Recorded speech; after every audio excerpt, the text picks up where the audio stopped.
Magandang araw, Pilipinas. Rachel Ala po ng Philippine Information Agency, Iligan City at Lanao del Norte.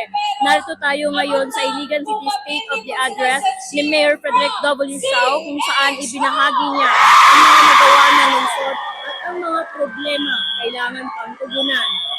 Ibinahagi rin ni Mayor Sao ang mga nagawa ng lungsod sa iba't ibang larangan tulad ng kalusugan, edukasyon, agrikultura, peace and order at digital services. Sumobra na rin sa 1 bilyong piso ang sariling kita ng lungsod. Samantala, kinilala rin ng alkalde ang mga problema at supply ng tubig, pagbaha, basura at kakulangan ng hospital beds. Sa water service, isinusulong ang Project Tubo para ayusin ang mga tubo, bomba, leaks at reservoir.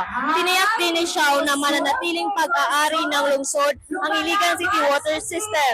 Sa ospital naman, may 3 milyong pisong expansion sa Gregorio Tilios Memorial Hospital na magdadagdag ng 160 hanggang 170 beds.